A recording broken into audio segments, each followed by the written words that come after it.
Hello friends. तो ये है पार्ट 4 अमेज़ॉन पे मर्चेंट ऑनबोर्डिंग प्रोसेस का। प्रोसेस डिटेल मैंने आपको पार्ट 1, पार्ट 2, पार्ट 3 में कम्प्लीटली बता दिया है।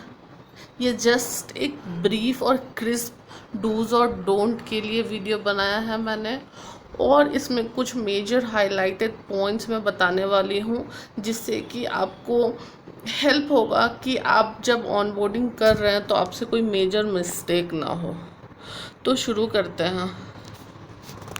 जब हम मर्चेंट ऑनबोर्डिंग कर रहे हैं तो हमें हमारे साथ क्यूआर कोड्स ले करके जाना है, किट लेके जानी है। और आप कभी भी ये मिस ना करें कि क्यूआर कोड्स मिक्स कर दें या फिर किसी को हेल्प स्माइल क्यूआर कोड ना दें। ऐसी कोई गलती ना करें। जो किट आपको दी गई है उसका प्रॉपर आपको यूटिलाइजेशन करना है और आपको प्रॉपर किट कोलैटरल्स देने हैं मर्चेंट को। जो हम लीगल नेम डालते हैं वो डालते टाइम काफ़ी सारे लोग गलती करते हैं।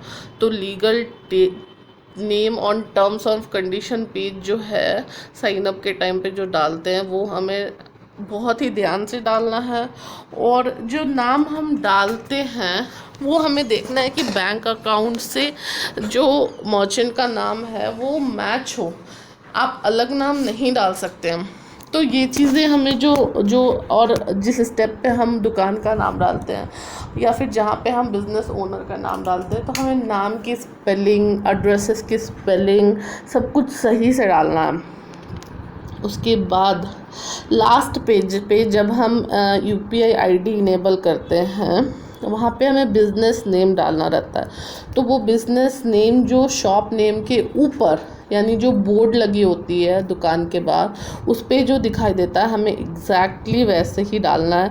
आप स्पेलिंग मिस्टेक या फिर स्पेलिंग चेंज या फिर शॉर्टकट नहीं कर सकते हो, ये अलाउड नहीं है। इसकी वजह से आपका जो ऑनबोर्डिंग है वो रिजेक्ट हो सकता है या फिर आपको दोबारा वहाँ पे जाना पड़ सकता है दुकान पे। चौथी बात, जो हम क्यूआर कोड दे रहे हैं हमें दोनों क्यूआर कोड पे जो यूपीआई है वो इनेबल करना होता है और वो हमें दोनों क्यूआर कोड देना होता है। तो एक क्यूआर कोड जो है वो हमें कैश काउंटर के पास रखना होता है और दूसरा वॉल के पास जो कस्टमर जहाँ से इजीली उसको एक्सेस कर सके। तो हम जब क्यूआर कोड की पोजीशनिंग करती है वो थोड़ी हमें वाइसली करनी होगी, सही से करनी होगी।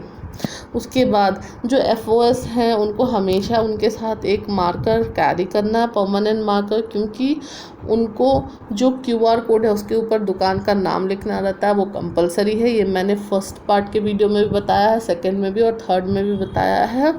तो वो कैरी करना ज़रूरी है।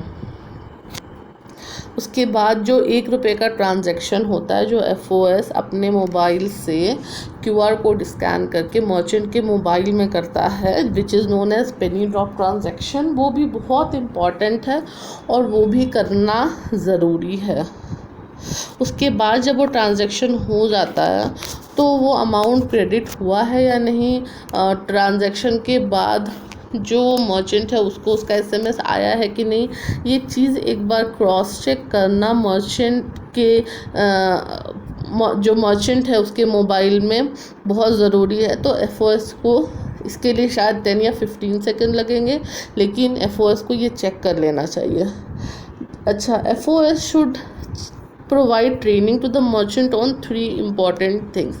जब हम मर्चेंट ऑन बोर्डिंग करते हैं तो यहाँ पे हमें ध्यान रखना है कि कुछ चीज़ें हैं जो हमें क्लियरली किस तरीके से हमें मर्चेंट को बतानी है। ये चीज़ें बतानी बहुत ज़रूरी है क्योंकि अगर आप ये चीज़ें नहीं बताओगे मर्चेंट को तो वो अमेज़ॉन पे का क्यूआर कोड कभी यूज़ नहीं करेगा और हम जो इतना सारा काम कर रहे हैं वो यूज़लेस हो जाएगा। वो कभी हेल्प ही नहीं करेगा, ना तो कंपनी को कभी हेल्प करेगा अमेज़ॉन पे को, ना आपको ना हमको। तो वो क्या चीज़ें हैं, एक, how merchant can check his transaction history in amazon.in। ठीक है, जो कि मर्चेंट सेंटर में आप जाते हो तो वहाँ पे दिखाई देता है कि उसका ट्रांजैक्शन हिस्ट्री क्या है, उसको कितने पैसे मिले हैं, कितने ट्रांजैक्शन अमेज़ॉन पे के थ्रू हुए हैं पूरे दिन में। ये चीज़ वो कैसे चेक कर सकता है, वो स्माइल क्यूआर कोड के थ्रू भी चेक कर सकता है और वो कॉन्टैक्ट अस के भी थ्रू चेक कर सकता है। तो ये चीज़ें आपको बतानी बहुत ज़रूरी होती हैं। आप उसको स्कैन करके भी दिखा सकते हो स्माइल को क्यूआर कोड कि ये देखो हमने स्कैन करा है, तो भी आपकी हिस्ट्री आ जा रही है। और कॉन्टैक्टस में भी आप जाते हो तो आपको वहाँ पे दिखा देता है, मर्चेंट सेंटर के थ्रू भी दिखा देता है। तो ये चीज़ें बतानी ज़रूरी होती हैं। ठीक है, अगर मर्चेंट को कभी कोई प्रॉब्लम आ जाती है तो वो कैसे कांटेक्ट करेगा, ये चीज़ भी बतानी आपको ज़रूरी है। और हर टाइम पे कैशबैक ऑफ़र्स ना चेंज होते रहते हैं, तो आप ना उनको कैशबैक ऑफ़र्स के बारे में बताओ जो मर्चेंट्स को बेनिफिट्स मिलती है, क्योंकि जब आप उनको ये बेनिफिट्स बताओगे तो ही वो अमेज़ॉन पे यूज़ करेंगे।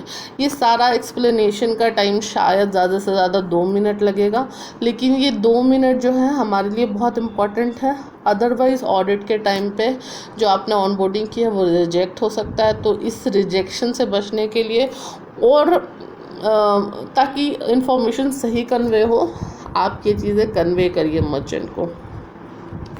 सेकेंड, आप अपना डेटा एक मेंटेन रखो कि आपने क्या किस किस मर्चेंट को ऑनबोर्ड किया है। इस तरह का डेटा जो हम है एक्सपेक्ट करते हैं कि एफओएस खुद से मेंटेन रखेंगे। उसके बाद जो है कि 4 फ़ोटो जो लेने हैं, वो 4 फ़ोटो मैं एक बार फिर बता देती हूँ कि एफओएस को सक्सेसफुल ऑनबोर्डिंग के बाद कौन सा लेना है। फर्स्ट इमेज है जो वो कंप्लीट स्टोर का इमेज है, जहाँ पे डिस्प्ले, ब्रांडिंग, पूरी दुकान की फ़ोटो दिखे, दुकान का नाम दिखे। सेकेंड इमेज जो कैश काउंटर का है, आपको उस पर लेना है, जहाँ पे आपने क्यूआर कोड रखा है और वो क्लियरली विजिबल होना चाहिए, वो इंक्लाइन नहीं होना चाहिए, दूसरे क्यूआर कोड से बहुत दूर नहीं होना चाहिए। तो हमें वो एक फ़ोटो लेनी है। तीसरी फ़ोटो जो है वो ब्रांडिंग, जो आपने स्टिकर्स और जो डैंगलर्स डाले हैं वो लेना है, और उसमें बैकग्राउंड जो है दुकान का वो विजिबल होना चाहिए, उसके साथ लेना है आपको। और चौथा जो है ट्रांजैक्शन हिस्ट्री में जा कर के पेनी टॉप ट्रांजैक्शन जो आप कर रहे हो 1 रुपये का, उसका फ़ोटो लेना है। तो ये 4 फ़ोटोज़ जो हैं वो एफओएस लेता है। उसके बाद जो एफओएस का जो ऐप है जीपीएस का, वो ऑन रहना चाहिए जब वो काम करता है। एंड ऑब्वियसली आप उसको कैमरा और स्टोरेज का परमिशन दोगे फ्लैश ऐप को, तो ही वो काम करेगा। अगर आप कैमरे का परमिशन नहीं दोगे तो वो फ़ोटो फ्लैश ऐप नहीं ले पाएगा। तो आप जब इंस्टॉल करते हो तो इन चीज़ों का आप ध्यान रखना।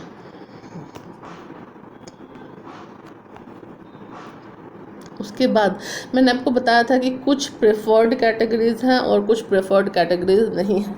अब प्रेफर्ड कैटेगरीज़ का बेसिक आइडिया ये है कि जहाँ जहाँ पे हमें लगता है कि ट्रांजैक्शंस अच्छे होंगे, अमेज़ॉन पे के थ्रू होंगे, वो प्रेफर्ड कैटेगरी हम कंसिडर करते हैं। और जहाँ पे नहीं होगा उसको हम नॉन प्रेफर्ड कैटेगरी, जैसे कि अब मान लो कोई वेल्डिंग मशीन बनाता है तो वो वहाँ के ट्रांजैक्शंस बहुत ज़्यादा होंगे और ऑब्वियसली वहाँ पे अमेज़ॉन पे के थ्रू ट्रांजैक्शन नहीं होगा। बहुत बड़ी सी ज्वेलरी शॉप है जहाँ पे डायमंड्स और गोल्ड डील होते हैं, तो वो भी वहाँ पे कोई अमेज़ॉन पे के थ्रू ट्रांजैक्शन नहीं करेगा।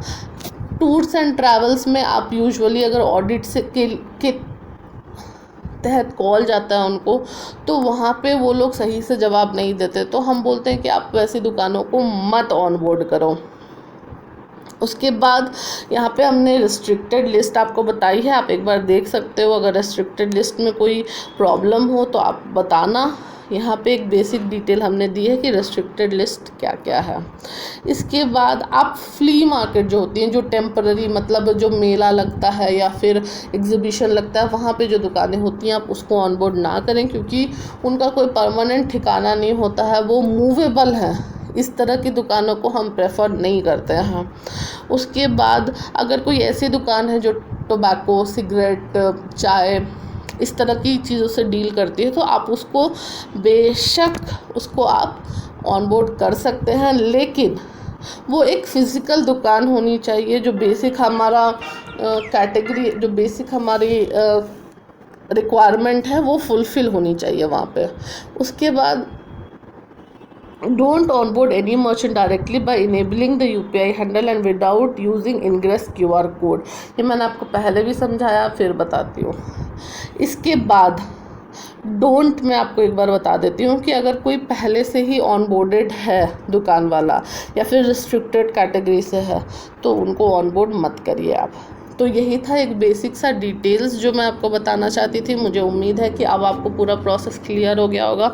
अगर बाई चांस ये क्लियर नहीं हुआ तो आप अपने TL या हमसे कांटेक्ट करें, हम आपको ज़रूर हेल्प करेंगे। Thank you.